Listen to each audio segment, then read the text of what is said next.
Hukum itu bukan untuk menghukum, menderitakan orang, tapi untuk membangun harmoni dan ketertiban, kerukunan dan kedamaian di dalam masyarakat. Sehingga kalau yang kecil-kecil, pelanggaran kecil lah didamaikanlah gitu. Itu kan surat edaran Jaksa Agung ya, kan gitu. Pak Jaksa Agung buat peraturan Jaksa Agung, MA buat peraturan MA, sampai 8 peraturan. Polri mulai SL 5 zaman Pak Badruddin Haiti, sekarang ada lagi. Maunya hukum itu membangun kedamaian. Itu kearifan lokal itu tadi. Nah, banyak nih cerita kearifan lokal tentang hukum ini, tapi waktunya kita tidak cukup. Tuh, merdeka bersatu. Ini kalau mau nyongsong Indonesia Emas tadi yang kaya raya yang saya tulis tadi, cuma tidak saya bacakan biografinya seperti apa, demografinya seperti apa. Itu kaya kita nih. Merdeka, bersatu, berdaulat. Mampu mengatur diri sendiri, tidak tadi apakah kita mau ikut Cina, apa mau ikut Amerika, mau ikut apa gitu. Berdaulat, kita menentukan jati diri kita sendiri di tahun 2045 itu. Adil, baru makmur. Itu gambaran Indonesia masa depan. Kalau ini hitung lah, ada hitungan ilmiahnya lah itu. McKinsey misalnya sudah menghitung itu. PricewaterhouseCoopers juga menghitung seperti 2045 jadi nih. Sarjananya sekarang sekian, nanti anaknya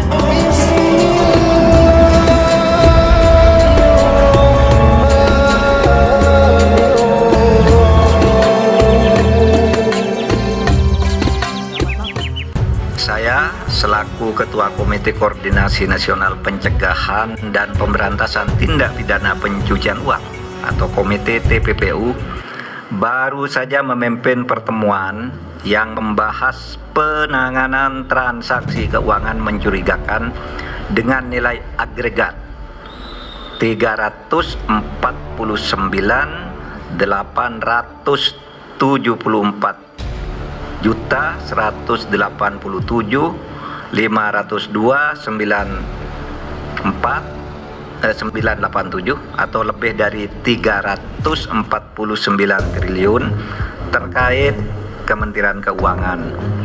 Dia juga menteri yang berani membongkar skandal Verdi Sambo yang semula ditutup-tutupi oleh lembaga kepolisian. Dia berani melawan kekuatan-kekuatan besar, walaupun kelompok-kelompok besar itu sudah merapat ke pihak dan mendukung Pak Jokowi. Semua diterabasnya tanpa pandang bulu. Mahfud adalah sosok yang selalu berusaha berlaku adil. Anggota Komisi 3 Arteria Dahlan meminta Menko Polhukam Mahfud MD cabut pernyataan soal DPR Markus. Dia juga mengaku akan memperkarakan hal tersebut jika Mahfud MD tak mencabutnya. Berapa orang yang sudah mau diperkarakan oleh Arteria Dahlan ya? Najwa Shihab pun mau diperkarakan sama dia. Kalau intoleransi, merasa benar sendiri, tidak suka terhadap perbedaan itu berkembang tidak akan tercapai. Makanya syaratnya merdeka bersatu, berdaulat, adil dan makmur. Pak Agus dari MWA, ya demokrasi Pancasila tadi sudah saya jelaskan. Kenapa sih sekarang ini kok setiap calon mesti harus ada uang? Ya itulah Pak. Problem kita itu demokrasi kita sekarang ini demokrasi jual beli. Oleh sebab itu banyak politisi yang tidak mau ada undang-undang pembatasan uang itu karena nanti mau beli. Kira-kira begitu. Orang mau calon tahun sekian mengumpulkan uang sekarang secara tidak sah, tangkap. Karena tingkat kita, kata Plato tadi, kalau pendapatan ekonomi kita mesti sekian, kalau Pak Budiono tuh di dalam pidato guru besarnya itu, kalau pendapatan kita masih di bawah 5.500 per kapita, jangan harap demokrasi itu tumbuh, pasti jual beli, kata Plato kita. Nah sekarang berapa pendapatan per kapita kita? Hitung aja dari situ. Perlu berapa tahun untuk sampai ke sana? Tidak ada demokrasi jual beli itu tadi. Kalau kita mengharapkan dari aparat hukum, kelihatannya kalau mau itu sudah lama sekali ini bisa tertangkap. Karena datanya itu sangat detail kan. Jadi laporan PPATK itu sudah menunjuk siapa dan transaksi mencurigakannya itu seperti apa. Seharusnya kan dilimpahkan kepada aparat hukum. Jadi penyidik dalam hal ini yang harus menindaklanjuti seperti kata Pak Susno tadi, misalnya dikasih ke KPK harus melakukan penyelidikan, mencari bukti permulaan minimal 2 alat bukti dari dugaan terjadinya pidana korupsi, misalnya gratifikasi atau suap.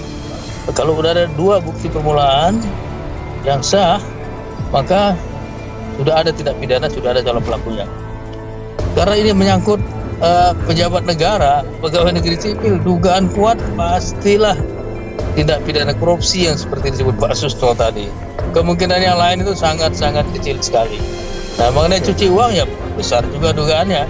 Sepanjang dia sudah mengubah bentuk hasil kejahatan tadi, dia sudah memindahkannya, dia sudah mentransaksikannya, dia sudah menyembunyikan, menyamarkan asal usulnya, bisa menjadi tindak pidana baru yang namanya pencucian uang. Jadi itulah yang harus dicari oleh penyidik, bukan tugasnya Menteri Keuangan mencari bukti permulaan, itu bukan. Dalam TPPU, keuangan mencurigakan disebut tindak pidana pencucian uang itu kalau terkait dengan 2 hal. Satu itu hasil tindak pidana atau sarana tindak pidana. Saya kira Pak Mahfud sama Pak Ivan bukan orang yang tidak mengerti TPPU. Mereka menyampaikan bahwa ini TPPU karena mereka menduga dari transaksinya dugaannya kuat kedua hal ini.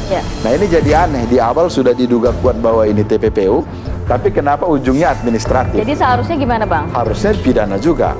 Nah, jadi kalau kemarin TPPU-nya itu ya? TPPU-nya. Jadi pegawai-pegawai yang terlibat katanya sudah dikasih sanksi administratif, harusnya juga dipidana. Jadi saya kira sekarang yang perlu kita tindak lanjuti adalah ini pegawai yang sudah katanya ada pemecatan, bahkan ada demosi, yang lebih ringan lagi ada teguran. Nah, ini kalau mereka ternyata ada dapat uang TPPU, harusnya nggak berhenti di sini. Harusnya ada sanksi pidana yang lebih tegas. Sama dengan Rafael minimal. Gitu. Laporan transaksi dari PPATK adalah sangat akurat karena itu jejak elektronik perbankan.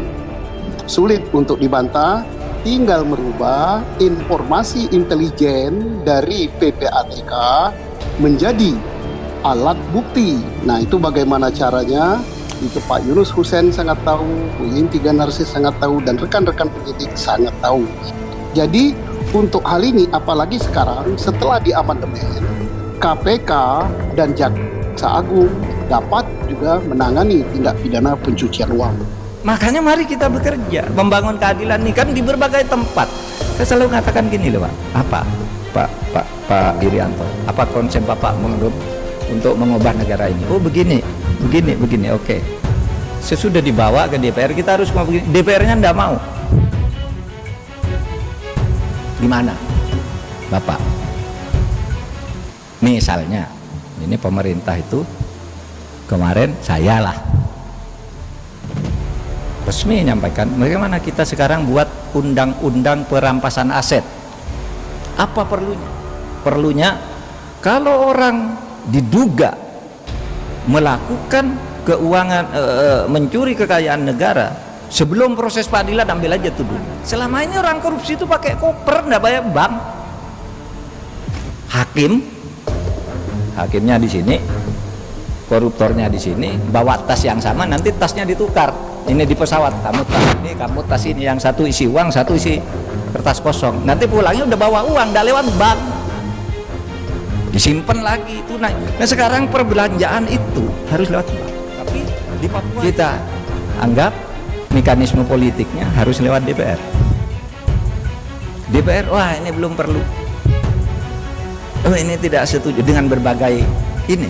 Kan kita tidak bisa maksa, Pak. Itu yang saya katakan, berdemokrasi itu harus bersabar.